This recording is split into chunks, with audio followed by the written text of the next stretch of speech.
Three 6-year-old triplets cried in the rain in front of their mother's grave, until a billionaire appeared in the cemetery and said, "You are my daughters."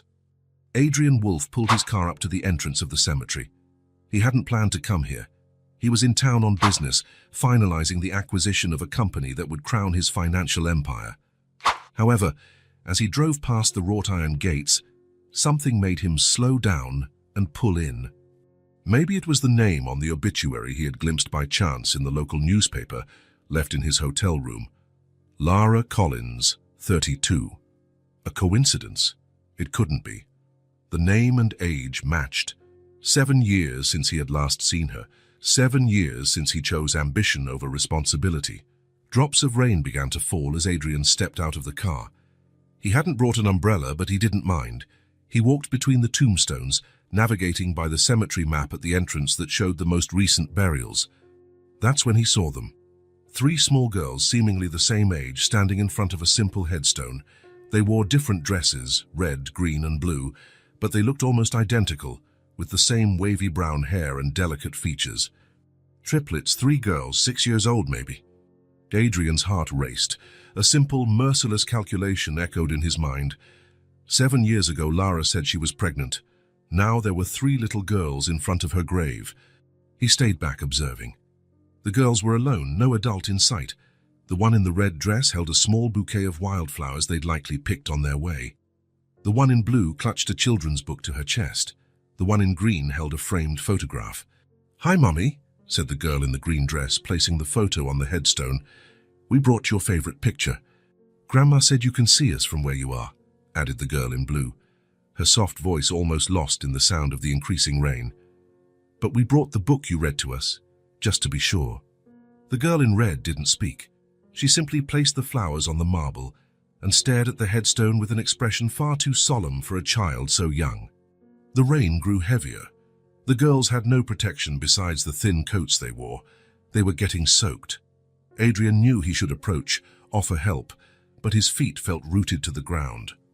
"We need to go, Emily," said the girl in blue to the one in red. "It's raining a lot." "Not yet, Naomi," replied Emily, her eyes fixed on the headstone. "We haven't told Mommy the news." "Oh, that's right," said the third girl in green excitedly. "Mommy, we started at the new school. It's far from home. We have to take a bus, but Grandma said it's better."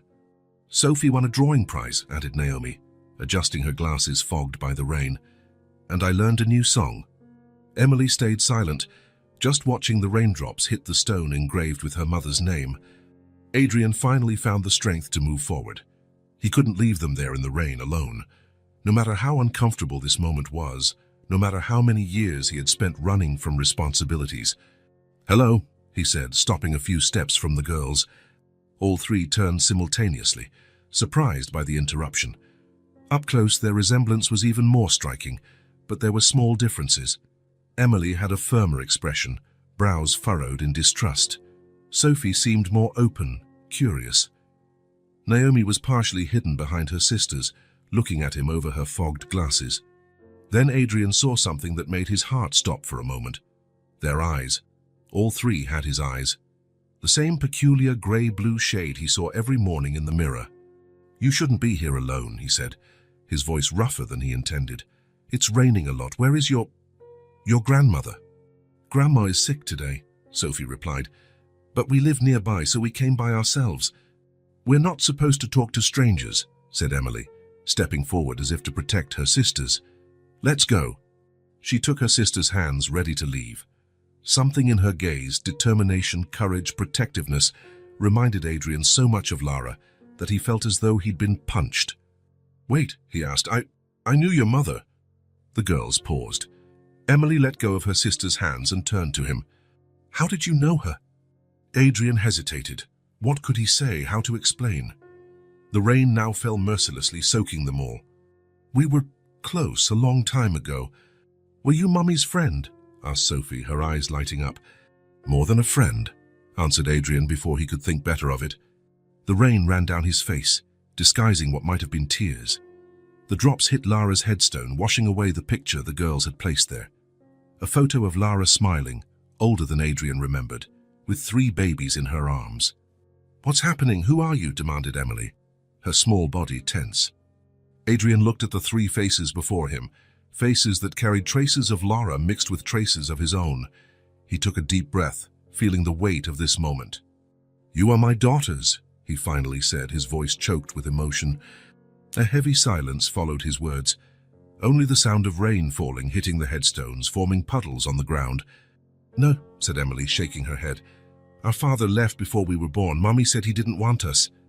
"It was a mistake," Adrian confessed. "The biggest mistake of my life."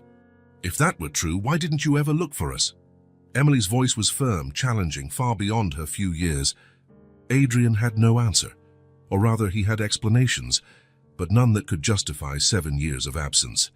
None that made sense in front of those accusing eyes that reflected his own. Sophie and Naomi looked from Emily to Adrian, confused, frightened, trying to process what was happening. A stranger, soaked by the rain, saying he was their father. The father they'd never known, who was rarely spoken of, a nearly mythical figure in their young lives. "Let's go," decided Emily, taking her sister's hands again. "Grandma must be worried." But Emily," began Sophie, looking at Adrian with curiosity. "Now, Sophie," Emily insisted, with an authority that didn't match her size. The three hurried away, exiting through the cemetery's side gate, 3 small, colorful figures running in the rain, leaving Adrian alone in front of Lara's grave. He stood there, motionless, water running down his face, soaking his expensive suit and his Italian leather shoes. None of that mattered now. For the first time in years, nothing he had achieved seemed to have any value. He knelt before the headstone, fingertips tracing the engraved name in the stone. Lara Collins, beloved mother and daughter. No mention of him. Why would there be? He had been nothing to her for the last 7 years, nothing to his daughters. His daughters. 3 girls who grew up fatherless, who now ran away from him in the rain. A memory struck him like lightning, clear and painful. 7 years ago. His small, simple apartment, so different from the luxury penthouse he lived in now. Lara sitting on the edge of the bed, looking at the pregnancy test in her hands. "I'm pregnant," she said simply. Adrian remembered the panic he felt. They were only 25 years old. He was starting his career, had just secured investment for his first company. He had plans, dreams, ambitions. "That can't be," was his first reaction. "You were on the pill." "I was sick last month, remember? The antibiotics must have interfered." He paced back and forth across the room, running his hands through his hair repeatedly. "I don't want this now, we're too young." The look on Lara's face when he said that. The disappointment, the hurt, and then a resolve he had never seen before. "I'm not asking you to must want it," she replied, standing. "I'm just telling you. Lara, be reasonable. This is not the time. We have plans, remember? Travel, build our careers. A baby would ruin all that." She picked up her purse calmly, without drama. "These are your plans, Adrian, not mine, not anymore." "There are alternatives," he suggested, avoiding the word abortion directly. "We can handle this." The look she gave him then, Adrian never forgot. "There is nothing to handle. I'm having this baby, with or without you. Don't make me choose like this." "I'm not making you choose, I'm choosing for myself." And she left, simply walked out the door. Adrian didn't run after her. He thought she'd come back, that it was just the initial shock, that once she calmed down, she'd see reason. She never came back. He didn't look for her. He plunged into work, building his company, then another and another. He became the business genius he always dreamed of being. He earned his first million before turning 30. He traveled the world, met powerful people, had other relationships. And at no point did he search for Lara. He convinced himself she had made her choice and he had made his. He buried the memories, the doubts, the rare moments he wondered if he had a child somewhere. Not a child. 3 daughters, triplets, Emily, Sophie, and Naomi. Still kneeling in the mud before Lara's grave, Adrian felt a crushing weight in his chest. The weight of 7 years of absence. The weight of 3 lives he had helped create and then abandoned. The weight of a love he discarded for ambition. "I'm sorry," he whispered to the headstone, his words carried away by the rain. "I'm sorry, Lara." But apologies weren't enough. Nothing would be enough to atone for what he had done, or rather what he hadn't done. His daughters were now alone in the world, without a mother, with only a sick grandmother to care for them. Adrian rose drenched and covered in mud. The rain continued to fall, but it had lessened somewhat. He looked in the direction the girls had gone. They were gone, but he knew what he needed to do. It wouldn't be easy. They didn't know him, didn't trust him, probably hated him for what Lara must have told them. Emily, especially, seemed to have already formed a firm opinion of him. But they were his daughters, and he had a lot of time to make up for. Adrian glanced one last time at Lara's grave. "I will take care of them," he promised, voice steady despite the emotion. "I will not disappear again." Then he turned his back on the headstone and walked back to his car, decision made. The financial empire he had built, the important meetings, the multi-million-dollar deals, none of it mattered now. For years he chased success, money, recognition. He filled his life with professional achievements to avoid thinking about what he had abandoned, to avoid thinking of Lara, to avoid imagining if he had a child somewhere. Not a child. 3 daughters. Triplets who grew up without a father, who now ran from him in the rain. 3 girls who had his eyes but didn't recognize him, who had no reason to trust him or love him. Adrian sat in the car, looking through the wet windshield at the cemetery, at the place where Lara rested. The man who had everything money could buy finally understood how poor he was. Poor in humanity, in connection, in love. He started the car. He had to find his daughters. He had to find a way to enter their lives, to earn their trust, to be the father he never was. It wouldn't be easy. Maybe it was impossible. Maybe it was too late.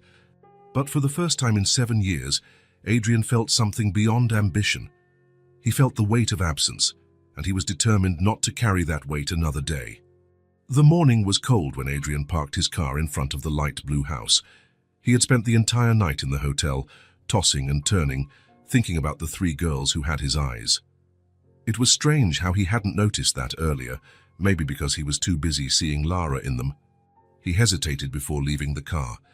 He didn't know if he would be welcome. Probably not. But he had promised to return, and for the first time in his life, he was determined to keep a promise. The house looked different in daylight. The blue paint was peeling in several spots. The small front garden needed care. The sidewalk had cracks with weeds growing through them. It wasn't neglect. It was the look of a place where money was too scarce for aesthetic concerns. Adrian walked to the gate, carrying a bag with gifts he had bought that morning. Nothing extravagant, just 3 identical stuffed bears, each in a different color. Red for Emily, green for Sophie, blue for Naomi. A childish attempt at connection, he knew, but he couldn't think of anything better. He knocked on the door and waited. No one answered.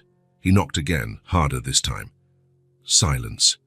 He was about to knock a 3rd time when he noticed the side window curtain move slightly. Someone was watching.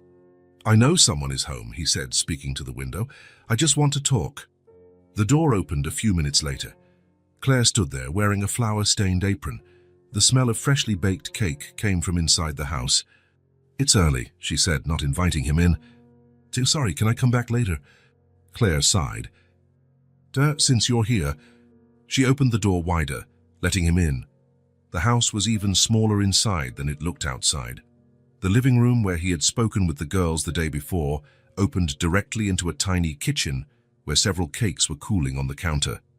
"The girls are sleeping," Claire informed him, returning to the kitchen. "And I intend to keep them that way as long as possible. They had a rough night."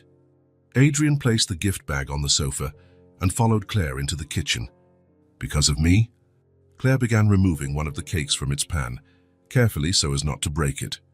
"Because of everything. They just lost their mother, and now a stranger shows up claiming to be their father."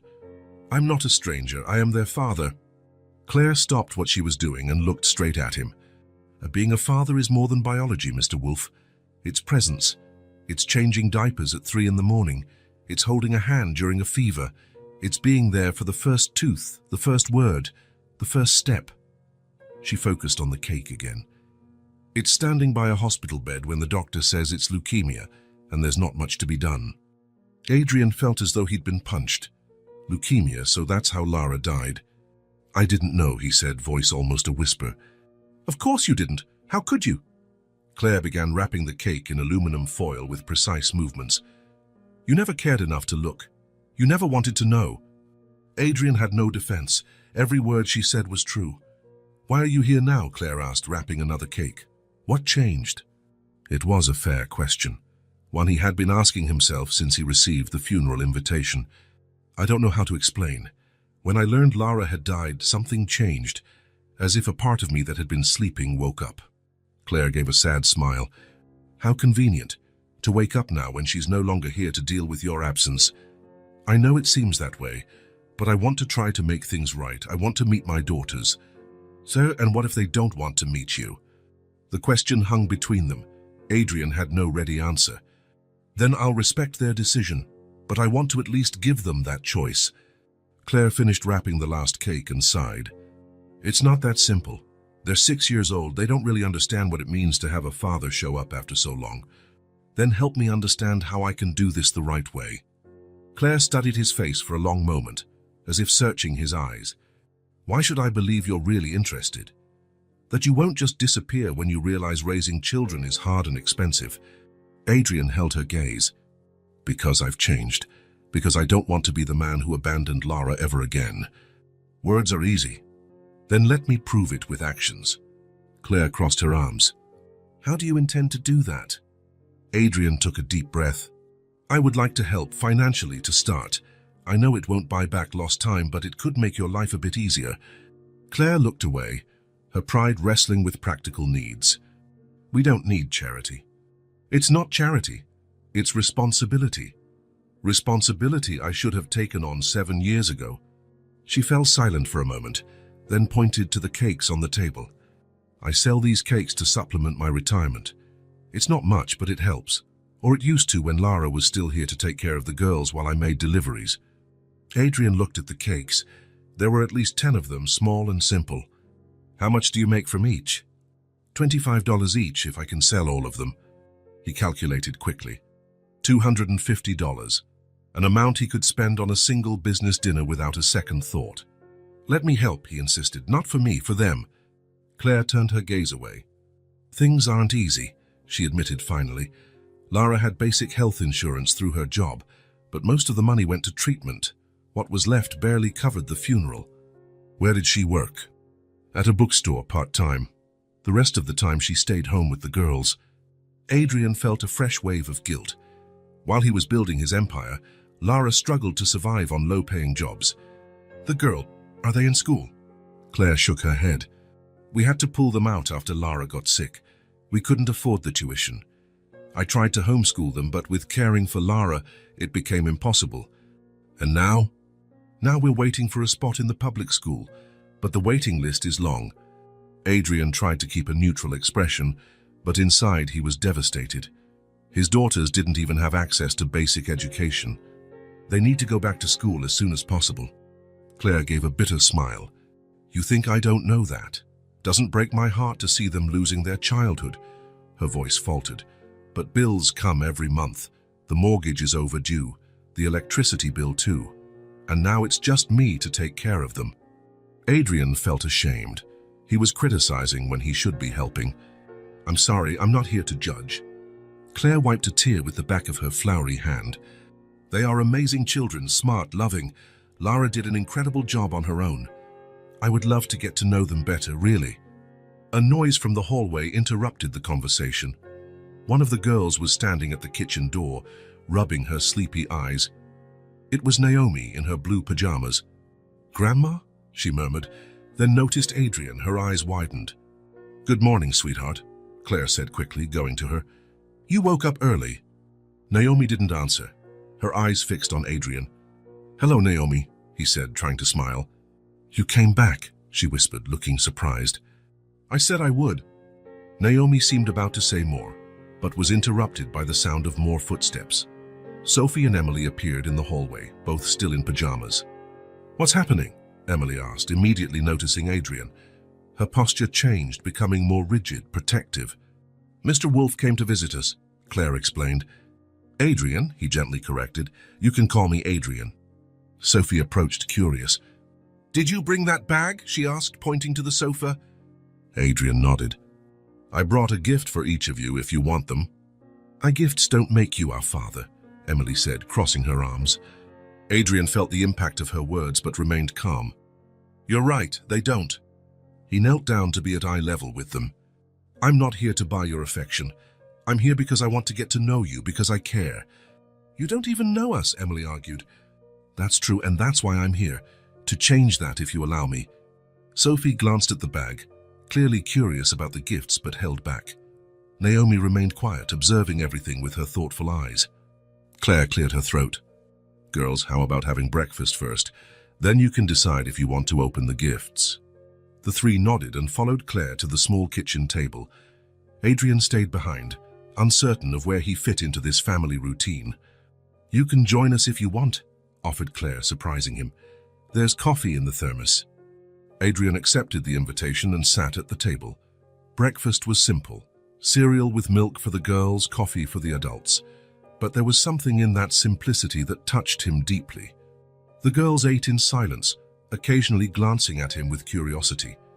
Adrian tried to think of something to say, some way to start a conversation, but every idea felt inadequate or forced. It was Sophie who broke the silence. What do you do at your job? Adrian smiled, grateful for the opening. I help companies grow. I find companies with potential and invest money in them. Are you rich? Sophie asked directly. Sophie, Claire scolded. That's not polite to ask. It's okay, Adrian assured. Yes, Sophie, I have quite a bit of money. Then why did Mommy have to work so hard? Emily's piercing gaze fixed on him. Adrian felt his stomach drop.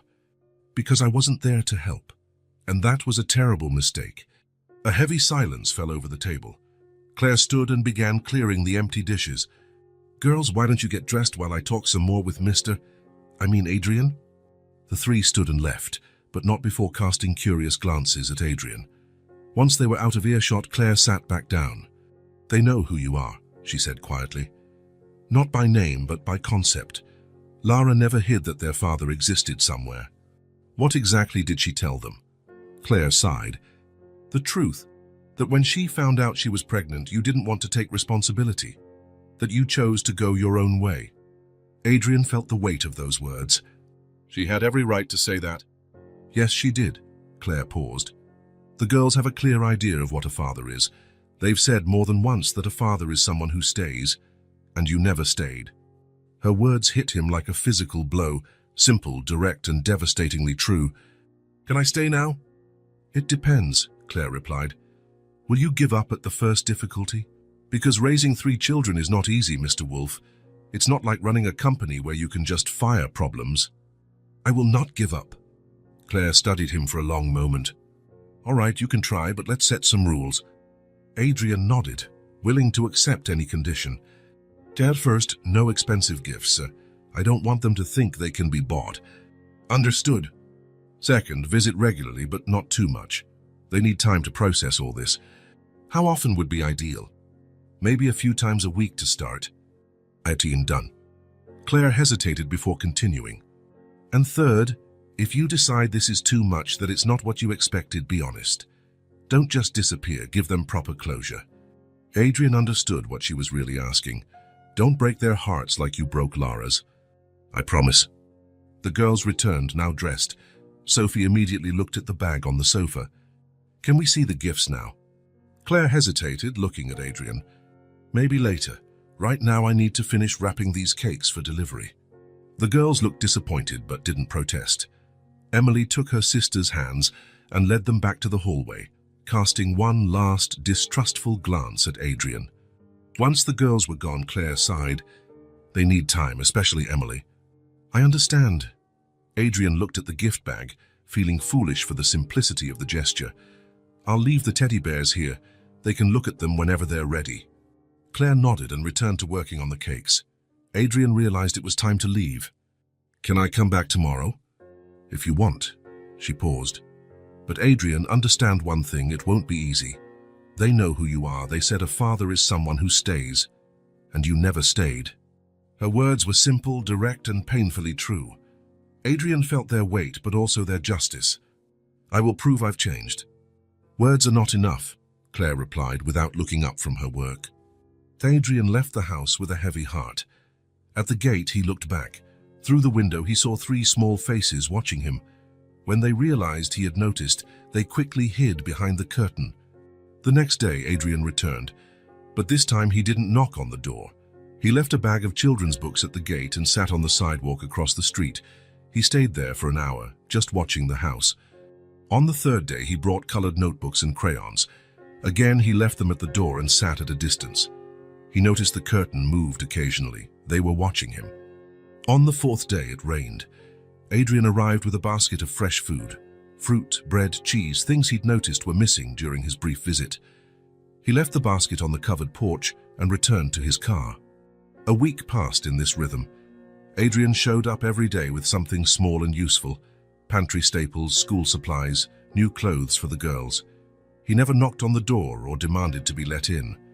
He just left the items and sat on the sidewalk or stayed in his car, depending on the weather. Claire watched him from the window sometimes. Once she actually came out and offered him a cup of coffee, which he accepted gratefully. They briefly talked about the weather, Sophie's medications, how the girls were processing everything. But she never invited him in again. The girls were ghostly presences behind the curtains. Adrian knew they were watching him. Sometimes he saw 3 pairs of curious eyes peeking out. When he waved, the curtains closed quickly. He didn't know if he was doing the right thing.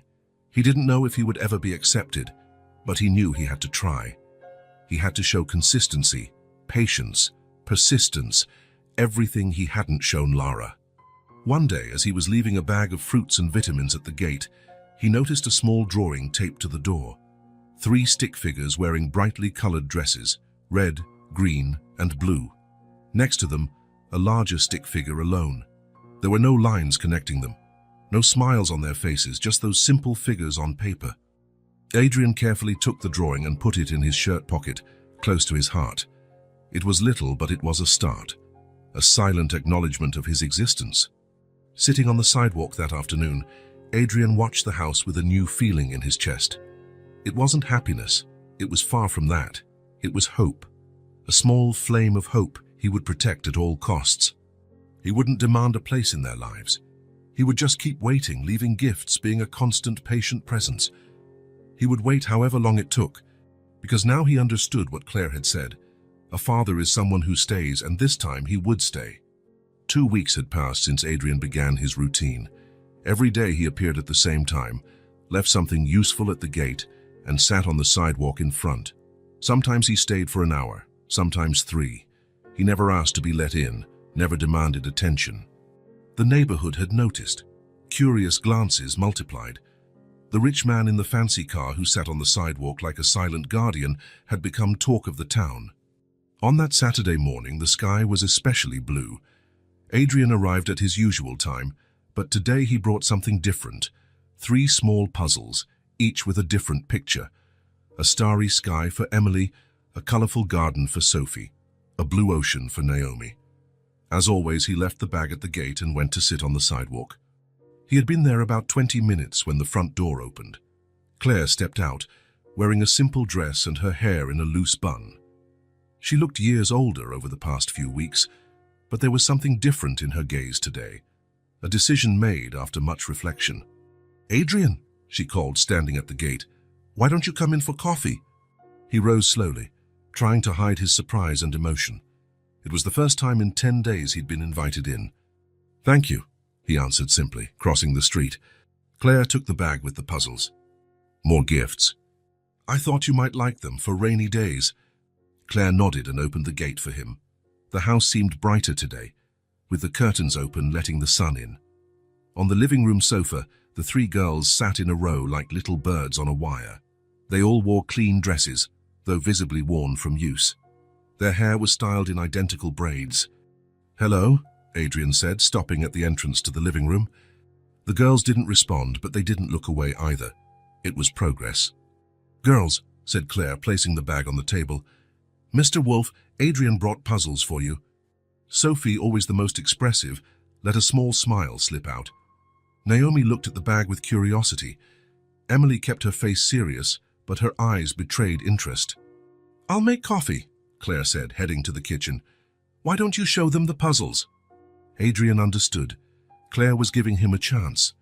Slowly, as one approaches wild animals, he walked to the table and opened the bag. "This one has stars," he said, showing the first. "This one has flowers and butterflies. And this one has the ocean with colorful fish."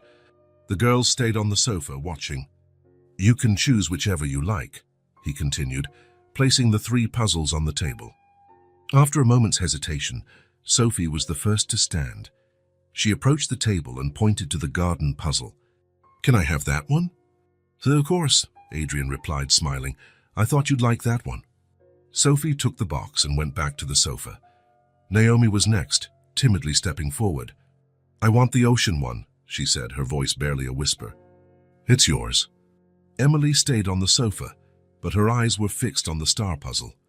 Adrian picked it up and held it out to her. "I thought of you when I saw this one." After a moment's hesitation, Emily stood and took the puzzle, returning quickly to her spot on the sofa. "Thank you," she said so quietly that Adrian nearly missed it. Silence settled in the room again. The girls looked down at the boxes in their laps but didn't open them. Adrian sat in the armchair by the window, giving them space. The tick-tock of the clock on the wall sounded deafening. Claire returned with a tray, bringing coffee for her and Adrian and 3 cups of juice for the girls. "Why don't you open the puzzles on the dining table?" she suggested. "There's more room there." The 3 nodded and took their gifts to the table. Adrian and Claire stayed in the living room, watching them from a distance as they sipped coffee. "They talked about you last night," Claire said quietly. "They asked why you keep coming back." "And what did you say?" "The truth, that you want to get to know them." Adrian looked at the girls, now absorbed in sorting the pieces of their puzzles. "Thank you for giving me this chance." Claire sighed.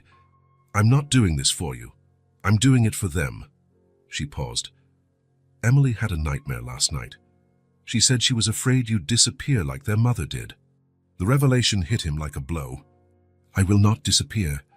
That's what I've been telling them, but words don't mean much after everything they've been through." Claire took a sip of coffee. "They need actions, consistency. That's why I come every day. I know, that's why you're here today." Adrian felt a wave of gratitude for this woman, who, despite every reason to hate him, was giving him a chance. "Claire, I want to do more than just visits and small gifts. I want to help financially, for real." She lowered her cup. "We've talked about this. It's not for me nor for you, it's for them." He looked at the girls. "They need to go back to school. They need new clothes, a leak-free home, a better life than what I can see they have now." Claire remained silent for a long moment. "Bills keep coming," she admitted finally. "The mortgage, the electric bill, basic health insurance for the girls." She took a deep breath. "Sophie needs a specialist for her asthma. Naomi's glasses have been broken for months, and we don't have money for new ones. Emily needs therapy to deal with losing their mother." Adrian felt the weight of those words, those urgent, real problems that he could solve, with what for him would be an insignificant amount. "Let me take care of all of that, please." Claire finally nodded. "All right, but with one condition." "What?" "That you talk to them today, for real. No beating around the bush, no trying to buy their affection. Just the truth." Adrian swallowed. The truth, the hardest part. "I will." They finished their coffee in silence, watching the girls working diligently on their puzzles. After a while, Claire stood up. "Girls, come here for a minute. Adrian wants to talk to you." The 3 lifted their heads, looking first at their grandmother, then at Adrian. Slowly, they left their seats at the table and returned to the sofa. Adrian took a deep breath and walked to them, kneeling so he could be at eye level. It was now or never. "I know you must be confused by all of this," he began. "By who I am, why I show up every day, why I bring gifts." The 3 watched him with full attention now. "The truth is that..." He felt his throat tighten but forced himself to continue. "I know I made a mistake, a big mistake, when I didn't stay with your mother, when I didn't help raise you." Emily crossed her arms, a defensive posture that Adrian had learned to recognize. "Why didn't you stay?" she asked, her voice carrying more hurt than one so young should hold. Adrian decided they deserved the full truth, in language they could understand. "Because I was young and selfish, because I was afraid of being a father, because I thought my work and my money were more important than family." He paused. "And that was the biggest mistake of my life." Those words hung in the air. Sophie and Naomi looked at Emily, as they always did when they needed guidance. "If you want, Adrian continued, choosing his words carefully. I would really like to get to know you for real, on your terms, in the way you prefer. Why? Naomi asked, surprising everyone with her direct involvement in the conversation. Because you are my daughters, Adrian replied, his voice choking, and because even without knowing you well I already love you, more than I ever thought I could love anyone. Sophie uncrossed her arms, her face softening. And if we don't want to? Then I will respect your decision, but I will keep coming every day until you change your minds, or until you grow up and can tell me for sure that you don't want me around. The raw honesty seemed to touch even Emily, whose eyes now shone with tears held back. We can't call you Dad, she said finally, her voice small but firm. Adrian felt the pain of those words, but also the small miracle of Emily speaking directly to him, opening a door even if just a crack. That's okay, he responded with a sad smile. I'm here to earn that name. You can call me Adrian for now. A comfortable silence settled in the room. It wasn't full acceptance, but it was a start, a small step towards something that could, one day, become a family. Can I make a suggestion? Claire asked from the doorway, observing the scene. Why don't we all go to the park today? It's a beautiful day and the girls need fresh air. Adrian looked at the three, waiting for their reaction. Would you like to go to the park with me and Grandma? Sophie nodded immediately. Naomi looked at Emily, who after a moment of thought gave a small nod. I'll get your sandals, Claire said, leaving the room. While they waited, Adrian returned to his armchair, giving the girls space to process the conversation. Sophie was the first to break the silence. Does the park have swings? I think so, Adrian answered, and I think there's a seesaw too. I like seesaws, Naomi said shyly. Me too, Adrian replied, smiling. When I was a child, I spent hours on the seesaw. It was a trivial detail, but it was the first personal thing he'd shared with them, the first brick of a bridge he hoped to build. Claire returned with the girls' sandals and a small bag. Ready? The park was a few blocks from the house. They walked together, Adrian and Claire on the ends, the three girls between them. At first they kept distance from Adrian, but as they walked, Sophie moved closer, until she was just one step away from him. The park was simple but well kept. There were basic pieces of equipment, swings, a seesaw, a slide, and a small grassy area with some trees for shade. It wasn't very crowded, just a few other families enjoying the sunny day. The girls ran to the swings as soon as they arrived. Adrian and Claire sat on a nearby bench watching them. They look happy, he commented. They are children, Claire replied. Children have an incredible ability to find joy even in the hardest moments. After a few minutes on the swings, Naomi came over to them. Can you push me? She asked Adrian, her voice still timid but eyes full of hope. Adrian's heart raced. Of course. He followed her to the swing and began to push her gently. Soon Sophie also wanted to be pushed, and he took turns between the two. Emily stayed on her own swing, pushing herself, but watching their interaction with interest. After the swings, they went to the seesaw. Adrian helped balance the weight so they could play together. The girls' laughter filled the air, a sound he had never heard before, and that now seemed like the most beautiful music in the world. When they tired of the seesaw, they all sat together on the grass under the shade of a large tree. Claire had brought a bottle of water and some cookies, which they shared. What do you do for work? Naomi asked suddenly, her curiosity overcoming shyness. Adrian smiled, genuinely happy she wanted to know more about him. I buy companies. I help people improve their businesses, he replied, keeping the explanation simple without boasting.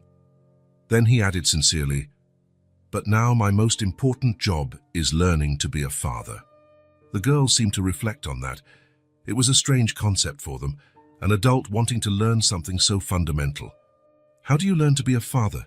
Sophie asked, tilting her head curiously. I think the same way you learn anything important, replied Adrian, by paying attention, listening, trying not to repeat the mistakes, and most importantly, by being present.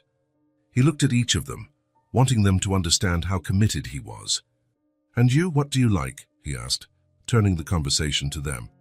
What makes you happy? I like to draw, Sophie replied promptly, her eyes shining.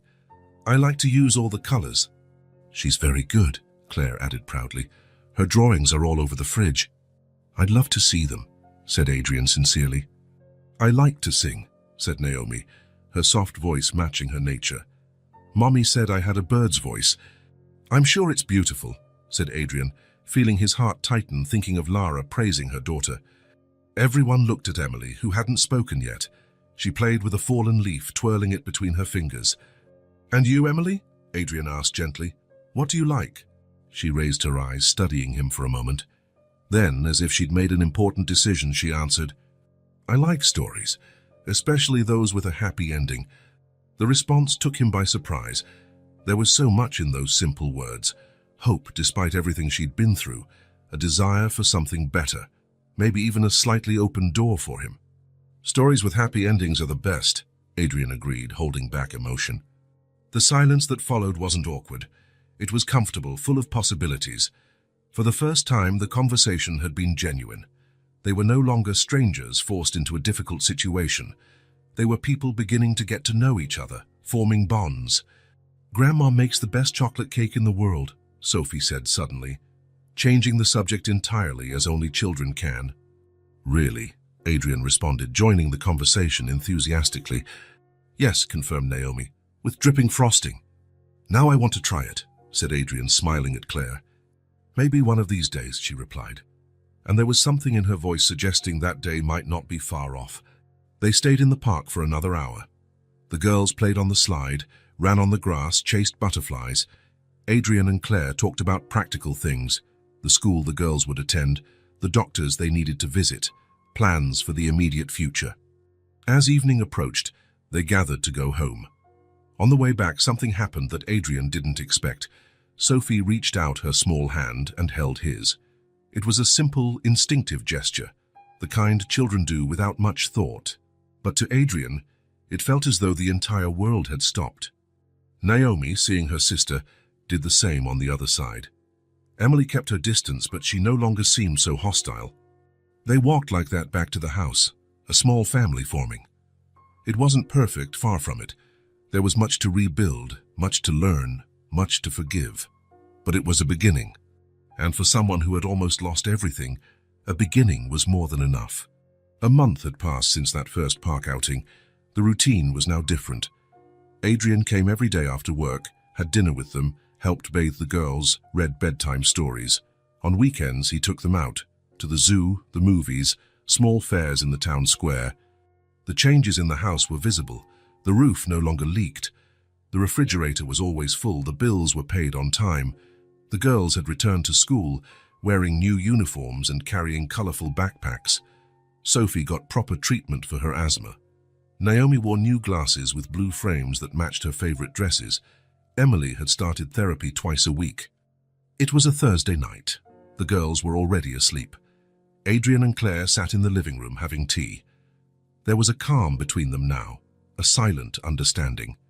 You've been good to them, Claire said, breaking the silence. Adrian smiled softly. They've been good to me. Emily said you're not as bad as she thought. Adrian chuckled quietly. Coming from her, that's practically a declaration of love. Claire smiled, but there was something in her eyes, an important decision to share. There's something I want to show you, she said, standing up. Wait here. Adrian nodded, curious. Claire left the room and returned a few minutes later, carrying a worn shoebox and a yellowed envelope. She sat next to him on the sofa. After Lara found out about the illness, she organized a few things. For the girls, for me. Claire opened the box. And somehow for you too. Adrian looked at the box, feeling a knot form in his throat. Claire took out a photo album from inside, simple, with a blue synthetic leather cover. She made this so the girls wouldn't forget her, but I thought you should see it too. With slightly trembling hands, Adrian took the album. He opened it to the first page. It was a photo of Lara sitting on a hospital bed, smiling tiredly with 3 small bundles in her arms. Below, a date and a simple note. The day we became 4. He turned the page. Lara breastfeeding the babies, Lara changing diapers, Lara asleep in a chair with Emily on her lap. Each image showed a young woman exhausted but radiant.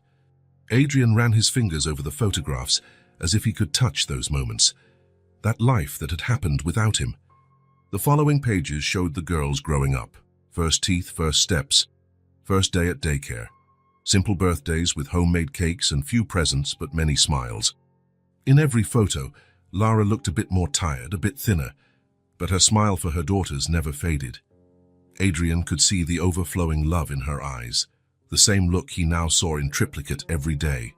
She worked 2 jobs when they were babies, Claire commented as he flipped through the album. Mornings at the bookstore, nights cleaning offices. I stayed with the girls while she worked. Adrian couldn't speak. The guilt, the shame, the admiration for that woman who raised his daughters alone, it all overwhelmed him. She never complained, Claire continued. Not once. She said every second of exhaustion was worth it when she came home and they ran to hug her. Adrian came to a photo that made him stop.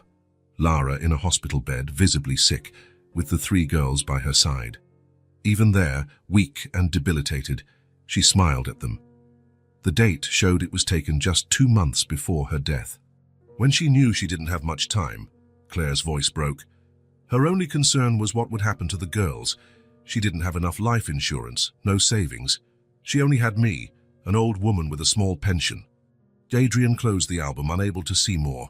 His vision blurred by tears he refused to shed. "I'm so sorry," he whispered. "If I had known." "But you didn't," Claire interrupted without resentment, just stating a fact. "Because you chose not to know." She took the envelope and handed it to Adrian. "She wrote this a week before she died.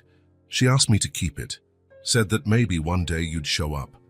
Adrian took the envelope with trembling hands.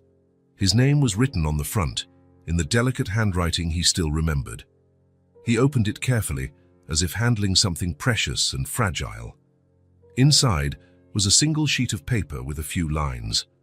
"Adrian, if you are reading this, it means you have finally met our daughters. Yes, ours. Because despite everything, they have your blood, your eyes, and sometimes, when Emily furrows her brow in concentration, I see you in her. It was hard to raise the girls without you. Thankfully, my mother helped me. I hope that one day you regret never wanting to know them. They are very special. They deserve a future better than mine. I hold no grudges, Adrian. I didn't have time for that. Life is too short to waste on bitterness. I only hope that if one day you find them, it is to stay. They have already lost a mother. They don't deserve to lose a father twice." "Lara?" The tears Adrian tried to hold back finally escaped.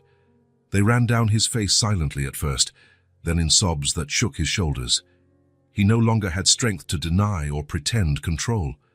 Only the raw, bare truth of his abandonment, the suffering he caused, the life he could have had. Claire placed her hand on his shoulder, a gesture of compassion he didn't deserve but accepted gratefully. "I never knew," he said through sobs. "I never tried to know. How could I have been so selfish?" "The past can't be changed," Claire replied softly. "But the future is still in your hands." Adrian reread the letter, each word like a sharp blade in his heart. "I hold no grudges." How did she manage that? How could she be so strong, so generous, while he was so weak, so petty? "They look so much like her," he murmured.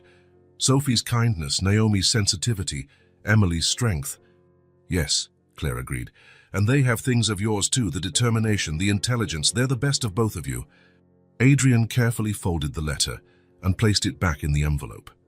He wiped his tears with the back of his hands, feeling like a kid caught in a serious mischief. "Thank you for showing me this," he said, "for giving me the chance to know them." Claire took the album and the envelope, putting them back in the box. "I didn't do it for you," she said without hostility. "I did it for them and for Lara because I know that despite everything, she would want you to meet them." Adrian nodded, understanding. The pain in his chest was almost physical, but there was something else now, a resolve, a clear purpose. "I will take care of them," he promised. "I will do everything in my power to give them the future Lara wanted." "I know," Claire replied simply. Adrian stood, still shaken. He needed air, space to process all he had discovered, all he had felt. "I need to go," he said, "but I'll come back tomorrow. They will be waiting for you." At the door, Adrian stopped and looked at Claire. "I can never make up for the years I lost. I can never thank Lara for what she did." "I know," Claire agreed, "but you can honor her sacrifice by being the father they deserve now." Adrian walked out into the cool night, Lara's letter etched in his memory, the images from the album burning in his mind. No more denial was possible, only the painful, freeing truth. And with that truth, a silent promise to Lara, to the girls, to himself. This time he would stay, this time he would be worthy of them. The next morning, after revealing the photo album and letter, Adrian didn't go to work. He cancelled all meetings and asked his assistant to reorganize his schedule for the coming weeks. He had important decisions to make. Sitting in his hotel apartment, he stared out the window at the small town he never imagined returning to, let alone thinking of staying. His phone rang insistently. Investors, business partners, all wanting his attention. For the first time in years, those calls seemed irrelevant. Lara's words wouldn't leave his mind. They deserve a future better than mine. How could he provide that? It wasn't just about money. He had plenty of that. It was about presence, consistency, true commitment. That afternoon, he drove to Claire's house. The girls were still at school. It was the perfect moment for the conversation he needed to have. Claire was in the kitchen when he arrived, preparing another batch of cakes to sell. The sweet smell filled the air, but Adrian noticed her fatigue, deep lines under her eyes, small burn marks on her hands from the oven, the slump in her posture from carrying too much on her shoulders. "Adrian?" Claire seemed surprised to see him so early. "The girls don't come back until 3. I actually came to talk to you." Claire wiped her hands on her apron and gestured toward the kitchen table. "Is something wrong?" Adrian sat down, choosing his words carefully. "I spent the night thinking. About Lara's letter, about the girls, about you." Claire waited patiently. "I've seen how hard it is for you," he continued. "The bills, the house, caring for the girls, the cakes." He gestured to the kitchen. "It's too much for one person." "We're managing," Claire replied, with the pride of someone who's always solved everything alone. "I know, and I admire your strength, but it doesn't have to be like this anymore." Adrian took a deep breath. "I want to propose something permanent, not just occasional financial help." Claire crossed her arms, skeptical. "What kind of proposal?" "You don't need to sell cakes anymore. I want to take care of you with respect and consistency." Claire uncrossed her arms slowly. "Why?" "Because it's the least I can do after so many years away. Because I want to make up in some way for what Lara and you sacrificed." "And how long will this arrangement last?" Her question was direct, no beating around the bush. "Until you get tired, until a better opportunity comes along somewhere else." Adrian understood the fear behind her words, the fear that he would disappear again, leaving an even bigger void than before. "I will stay, Claire, for as long as necessary, forever if you'll have me." She studied him as if trying to read his soul. "The girls are getting attached to you. Sophie already asks about you when she wakes up. Naomi draws you in her schoolwork. Even Emily." She hesitated. "Even Emily smiles when she hears your car pull up." The revelation made Adrian's heart tighten. He hadn't realized how much he was already intertwined in their lives.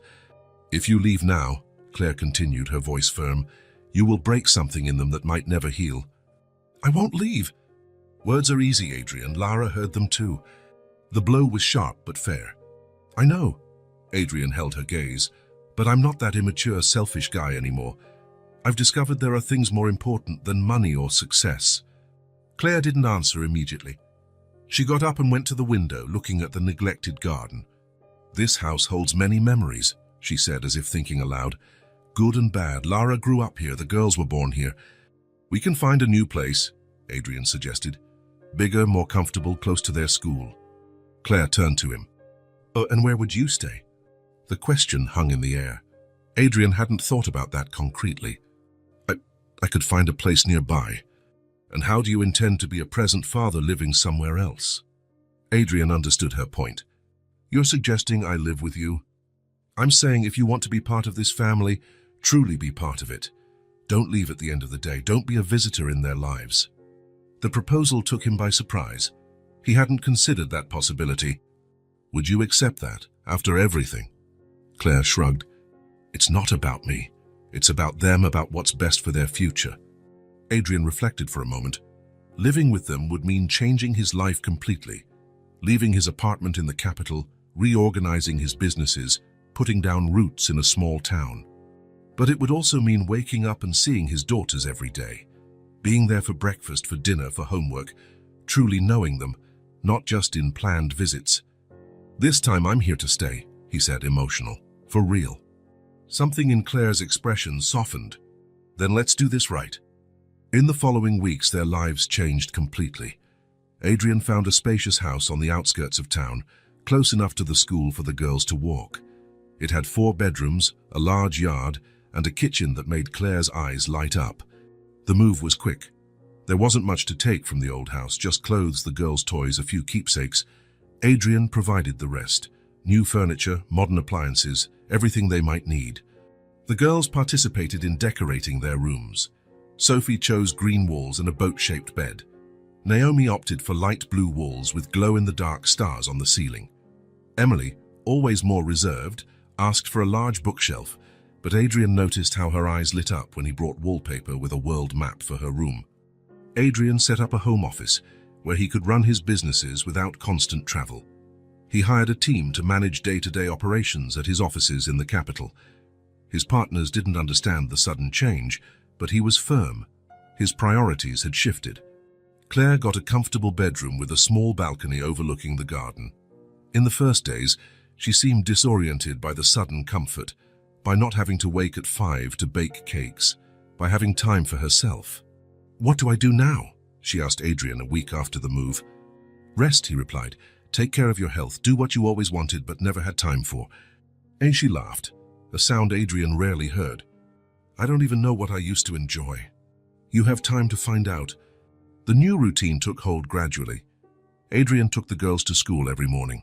At first, he was awkward, forgetting backpacks, lunchboxes, homework. The girls laughed at his mistakes, and even Emily occasionally corrected him with a small smile. "That's not how you make a braid," she said one morning, watching him struggle with Sophie's hair. "Can you teach me?" he asked, genuinely interested. Emily hesitated, then nodded. With surprising patience for a 6-year-old, she showed him how to weave the strands. Adrian watched carefully, aware it was more than a lesson on braiding. It was a moment of connection, a small trust being built. In the afternoons, Adrian learned to make snacks. At first, they were just simple sandwiches, but soon he was experimenting with recipes he found online, especially for Sophie, who was more particular about food. "That tastes like real strawberry," she exclaimed one day, biting into a muffin he had baked. "Because it has real strawberry," he replied, proud of his small culinary victory. At night, they established a bedtime reading routine. Each girl chose a book and they took turns reading in their rooms. Adrian discovered that Naomi liked animal stories, Sophie preferred action-packed adventures, and Emily, true to her thoughtful nature, enjoyed more complex tales with hidden lessons. It was during one of these bedtime reading sessions that Emily asked a question that took him by surprise. "Are you going to live here forever?" Adrian closed the book he was reading and looked into her eyes. "Yes, Emily, I will live here forever." "Promise?" There was so much vulnerability in that one word that Adrian felt a lump in his throat. "I promise, this is my home now. You are my home." Emily studied his face for a moment, as if looking for signs of a lie. Then she nodded slightly and settled back to listen to the rest of the story. Claire changed too. With the financial burden lifted from her shoulders, with Adrian's daily help, she began to relax. The worry lines on her face softened. She resumed knitting, a hobby she had abandoned years ago. She joined a book club at the local library. Occasionally she baked cakes, not out of necessity but for pleasure. "You look younger," Adrian commented one day as they had coffee after the girls went to bed. Claire smiled. "I feel younger, or at least less tired." "I'm glad." "You changed our lives, Adrian." He shook his head. "You changed mine. Before I just existed. Now I truly live." The transformation in the girls' lives was even more profound. With financial stability, they returned to school regularly. Sophie, who used to miss classes due to asthma, now had proper medical care. Naomi, who had always been shy, began taking singing lessons and gradually came out of her shell. Emily, initially the most resistant, flourished with therapy and unlimited access to books. They still missed their mother, of course. There were nights Adrian could hear crying from one of the rooms, occasions when one of them would sit quietly, staring at a photo of Lara, times when they asked for stories about what she was like when she was young. In those moments, Adrian and Claire came together to comfort, to remember, to keep Lara's memory alive, not as a ghost haunting them, but as a loving presence that would always be part of their lives. One Sunday morning, about 3 months after the move, Adrian watched from the porch as the girls played in the garden. Claire joined him, carrying 2 cups of coffee. "Look at them," she said softly. "They're happy." It was true. Sophie ran in circles, her face red with excitement, without any sign of breathing trouble. Naomi hummed as she made a flower crown. Emily sat under a tree, reading, but occasionally looked up to smile at her sisters. "I never thought it could be like this," Adrian admitted, "that I could feel and so much peace." Claire nodded. "That's what happens when you finally find your place." Adrian knew she was right. After years building a fortune, chasing success, filling his life with things that didn't really matter, he had finally found his place. Not in a luxurious office, not in a penthouse apartment, but there, in that simple house, with those 4 people who had become his family. For the first time in a long time, perhaps the first time in his life, the family breathed, all of them, without the weight of absence, scarcity, abandonment, just the present, with all its small, everyday joys and the future full of possibilities. "Adrian," Sophie called from the garden, "come see the giant worm we found." He laughed and set his coffee down on the table. "Duty calls." Claire smiled. "They're waiting." And he ran through the lawn like a child, ready to marvel at a worm that was probably not that giant, but that, in his daughter's eyes, was the most amazing thing in the world. It was a simple life, even ordinary, so different from what he'd imagined for himself years ago, and infinitely more valuable. 6 months had passed since they moved into the new house. Autumn gave way to winter, and the first frost covered the garden in the mornings. The routine was established, comfortable like an old sweater. Adrian had found his rhythm as a father, learning daily, making mistakes sometimes, but always present. His home office had become a balanced command center. He conducted business in the mornings while the girls were at school, and reserved afternoons and evenings for the family. His partners had adapted to the new arrangement, especially after they realized that Adrian, calmer and more centered, made even better decisions than before. It was a normal Wednesday. Adrian had just finished a video conference with investors when he heard the front door open and the familiar sound of backpacks hitting the floor and giggles filling the hallway. Claire had picked the girls up from school. "Do we have hot chocolate?" Sophie's enthusiastic voice reached him as he walked toward the kitchen. "Yes, I'll make some," Claire replied. "But first take off your coats and get ready for homework. We have work to do today." A chorus of dramatic sighs followed the request, making Adrian smile. He closed his laptop and entered the kitchen, where the girls were now seated at the table. "How was school?" he asked, kissing the top of each of their heads. "We learned about dinosaurs," Sophie exclaimed, her green eyes shining with excitement. "The teacher said some had feathers." "We had a math test," said Naomi quietly, adjusting her blue glasses. "I think I did well." "I'm sure you did," Adrian replied with a smile.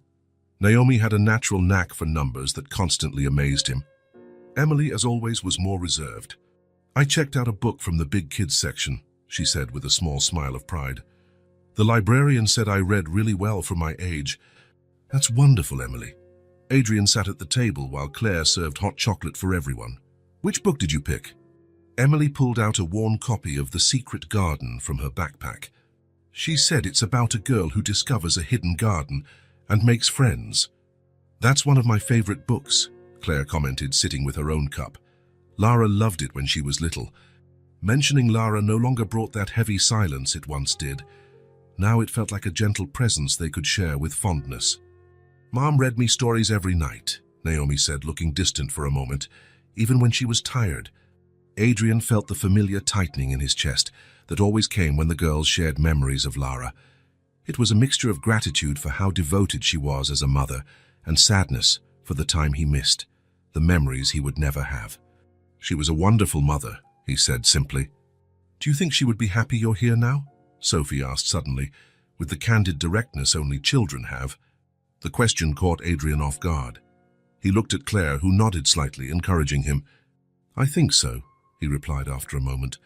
"Your mother wanted the best for you always. She wrote that in the letter she left." "Grandma showed us the letter," said Emily, "last night."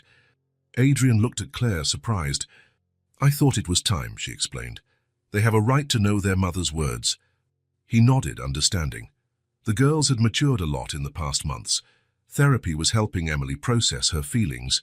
Naomi was more confident. Sophie, always the most adaptable, blossomed with stability. "Oh, and what did you think of the letter?" Adrian gently asked. "Mom wasn't mad at you," said Naomi, thoughtful.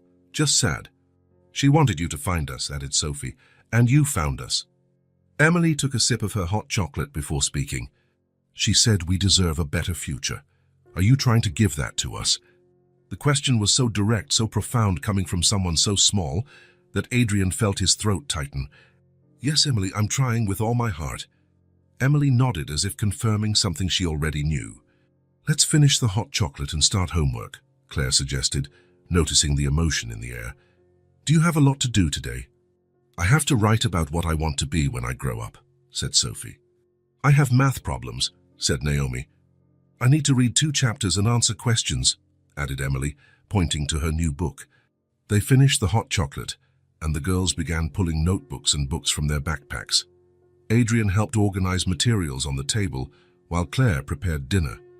It was an arrangement that worked well. She cooked, he supervised homework. Both had found their roles in this new family setup. Adrian was about to return to his office to finish some emails when he heard Sophie's voice. "Daddy, help with homework." He froze in place. It was the first time any of them had called him that. "Daddy." A simple word, 3 syllables carrying a world of meaning. He turned slowly, unsure if he'd heard correctly. Sophie looked at him expectantly, holding a pencil and an open notebook. Next to her, Naomi and Emily watched his reaction, as if testing the waters. "Of course," he replied, his voice slightly trembling. "Of course I'll help." He sat down among them, aware that something fundamental had changed. An invisible barrier had been broken. From the corner of his eye, he saw Claire in the kitchen doorway, watching with a soft smile. "So," he said, trying to act normally despite the emotion, "what do you need help with?" "I don't know what to write about what I want to be when I grow up," said Sophie, showing the blank page with just the title at the top. "Well, what do you like to do?" Adrian asked. "What makes you happy?" Sophie thought for a moment, biting her pencil. "I like to draw, and to make up stories for my drawings." "That sounds like an artist or maybe a comic book writer," suggested Adrian. Sophie's eyes lit up. "Can I be that? A person who tells stories with drawings?" "Of course you can. You can be whatever you want to be." As Sophie began writing enthusiastically, Adrian turned to Naomi. "And you, math, right?" Naomi nodded, showing him a notebook with addition and subtraction problems. "Some are hard. Let's look at them together." With patience, Adrian guided Naomi through the problems, using concrete examples to explain concepts. He discovered she understood quickly when she visualized numbers as groups of objects. "So if I have 19 apples and give 7 to someone, how many are left?" 19 minus 7, Naomi counted on her fingers. 12. "Exactly." Finally, he turned to Emily, who was already reading her book, completely absorbed. "Do you need help with any difficult words?" She looked up from the book. "Some, what is melancholy?" "It's a kind of sadness," Adrian explained, "when you feel a bit down and thoughtful." Emily nodded, understanding. "Like when it rains and we look out the window thinking about things." Adrian smiled. It was a perfect description. So it's exactly like that. They worked together for nearly an hour. Adrian was surprised by how easily the girls accepted his guidance now, by how they trusted his explanations. A few months ago, Emily barely spoke to him.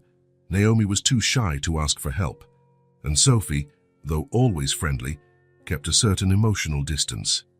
Now they sat close to him, asking questions, laughing at his jokes, sharing their thoughts. And they had called him Daddy. Not Adrian, not Mr. Wolf, but Daddy. The word he never imagined he'd hear, a word he didn't deserve, but was now determined to honor. When they finished, Sophie closed her notebook with a dramatic flourish. "All done. I'm going to be a comic book artist and draw adventures about 3 sisters with superpowers." "I can't wait to read it," Adrian said, smiling. Suddenly, Sophie leaned in and hugged him, her little arms wrapping around his neck. "Thank you, Daddy, for helping us." Adrian felt the warmth of that small body against his, the pure trust of that embrace, and something inside him, something hard and cold he had carried for years, began to melt. Naomi moved closer too, resting her head on his shoulder. "It was good that you came into our lives," she said, her voice soft as always but full of sincerity. Emily didn't move from her spot, but she met Adrian's eyes and nodded slightly. "It really was," she agreed with that seriousness that characterized her. "It used to be harder." Adrian tried to respond, to thank them, to say how much they meant to him, how they had transformed his empty life into something full of purpose and love. But words didn't come. His throat was tight with emotion, his eyes burned with tears he fought to hold back. Instead of speaking, he just hugged Sophie and Naomi tighter, extending an arm to include Emily, who hesitated for a moment before stepping in and allowing the group hug. The tears Adrian had tried to hold back finally escaped, running silently down his face. They weren't tears of sadness or regret like the ones he had shed when reading Lara's letter. They were tears of pure gratitude from a man who had been given a second chance he didn't deserve, but was determined to honor for the rest of his life. Claire watched from the doorway, her own eyes glistening. She knew better than anyone what that moment meant, not just for Adrian, but for the girls too. Healing was happening, slowly but steadily. The family Lara had dreamed of for her daughters was forming in a way no one could have predicted. Dinner that night was joyful, full of conversation and laughter. The girls shared stories from school, talked about weekend plans, discussed what they wanted for the approaching holidays. Adrian and Claire exchanged occasional glances across the table, a silent communication between adults who understood the preciousness of the moment. After dinner, after desserts, chocolate pudding Claire had made, after the kitchen was tidied with all three girls helping without complaint for the first time, came bath and bedtime. Adrian, as he had for every night now, took part in the ritual. He helped Sophie find her unicorn pajamas, listened to Naomi practice a new song she was learning, discussed with Emily the first chapter of her new book. When they were all in pajamas, teeth brushed, ready for bed, he went from room to room to say goodnight, as he did every night. First Sophie, then Naomi, and finally Emily, the order they had naturally established. In Sophie's room, she was already under the covers, hugging the green teddy bear he had given her months ago. "Story tomorrow?" she asked, her eyes already heavy with sleep. "The best one," Adrian promised, tucking the blanket around her.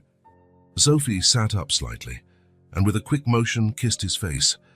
"Good night, Daddy." Once again the word hit him like a wave of warmth. Adrian smiled, unable to speak, and kissed her forehead in return. In Naomi's room, he found her already asleep, her glasses still on her face. Gently, he took them off and placed them on her bedside table. He tucked the blankets around her, careful not to wake her. Even asleep, she seemed to smile. Finally, Emily's room, the tidiest of the three, with books neatly lined on the shelf and drawings carefully pinned to the wall. She was sitting on the bed, still reading. "Just one more page?" she asked before he could speak. Adrian smiled. Just one more." He sat on the edge of the bed, waiting patiently as she finished the paragraph. When she closed the book, Emily surprised him with a question. "Did you know we were waiting for you?"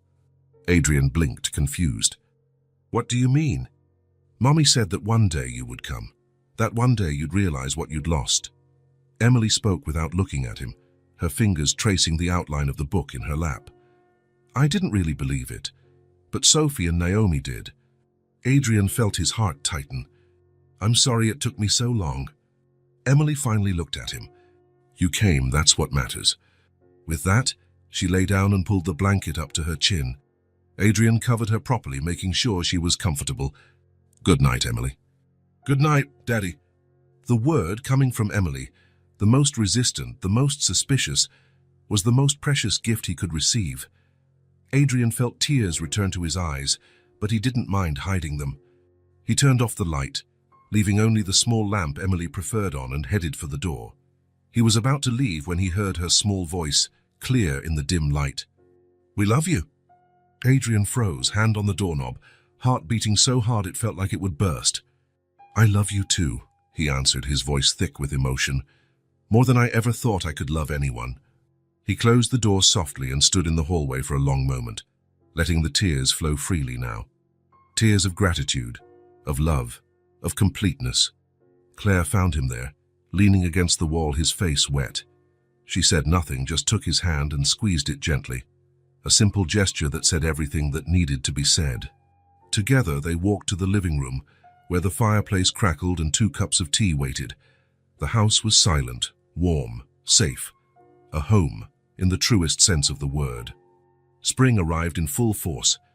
The garden of the new house exploded in color: tulips, daffodils, fragrant lilacs. The trees Adrian had planted with the girls in autumn began showing their first leaves. It was a perfect Saturday in April. Claire sat in the garden, a book open in her lap, reading glasses perched on her nose. She watched Adrian washing the car in the driveway, a common everyday scene, and yet, for all of them, extraordinary. A year had passed since that encounter in the cemetery, a year of transformations, challenges, learnings, a year of healing. Claire had changed. She no longer sold cakes out of necessity. She now had friends, a book club, time for herself. The deep lines under her eyes had faded. She smiled more. Adrian was a different man, too. He still ran his businesses, but now from home with completely different priorities. He had learned to braid hair, to make snacks, to listen to children's stories without rushing. He discovered there was more satisfaction in a drawing stuck on the fridge than in any $1-million contract. The girls would return soon from their art class. They insisted they could make the walk on their own. "We're big now, Daddy." And the school was only 3 blocks away. Still, Adrian couldn't help feeling anxious until he saw them turn the corner. His thoughts were interrupted by excited voices. The girls appeared, carrying their sketchbooks, chatting and laughing with each other. When they saw him, their faces lit up. "How's Daddy?" 3 voices in unison, 3 pairs of legs running toward him. Adrian barely had time to drop the drying cloth before they collided into him in a collective hug. "Easy there," he laughed, staggering. "You're going to knock me over like that." "Look what I drew." Sophie was the first to step back, showing a colorful painting of a house with 5 figures. "I wrote a song in class," said Naomi, her voice more confident now. "I finished the book you gave me," added Emily, "and the teacher said my essay was the best in the class." Claire watched the scene, smiling. The man who once walked away from everything out of fear was now the family's gravitational center, the safe harbor to which the girls ran with their joys. "Grandma!" Sophie finally spotted Claire and ran to show her drawing. After the initial excitement, the girls went inside to change clothes. Adrian joined Claire in the garden. "They're so independent," she remarked. "They grow up too fast," Adrian agreed. "Feels like just yesterday they looked at me with distrust in the cemetery. You did better than I expected. They made it easy. They taught me more than I taught them." When the girls returned, they asked for ice cream. After some negotiation, they settled on fruit now and ice cream after dinner. They nestled on the garden's wicker sofa, with Adrian in the middle. Immediately, all 3 tucked themselves around him, Sophie practically in his lap, Naomi leaning against his right shoulder, Emily at his left, keeping a small space but close enough to feel his warmth. The sun began to set, casting a golden light over the garden. Adrian looked at his daughters, at Claire reading peacefully, at the house that was now truly a home. Laughter echoed through the air, the scent of flowers filled his lungs, the feeling of belonging warmed his heart. "What's wrong, Daddy?" Naomi asked, noticing his contemplative expression. Adrian smiled, wrapping them in a collective hug. "I never imagined that what I most needed was to be called Daddy and have you in my life," he said, his voice overflowing with sincere emotion. Sophie laughed. But now you know." "Now I know," he agreed, kissing the top of her head. Emily, usually so reserved, surprised him by saying, "We needed you too, we just didn't know it." Naomi completed the thought. "Zaz, now we're complete." Claire looked up from her book, catching Adrian's gaze over the girls' heads. A look that said so much: gratitude, understanding, mutual respect, and yes, a kind of love too. The sun continued its descent, painting the sky in shades of pink and orange. Sitting there with his daughters around him, Adrian Wolfe finally understood. Love didn't live in luxurious mansions or robust bank accounts. It lived in tight hugs at the end of the day, in bedtime stories, in tears wiped away after a nightmare. Love lived there, in that house, in that garden, in those voices that called his name with joy. And that, he discovered, was everything he had ever needed. If this story touched your heart, Subscribe to the channel and turn on notifications so you don't miss the next ones. Leave a like because it helps this story get recommended to more people. See you in the next story.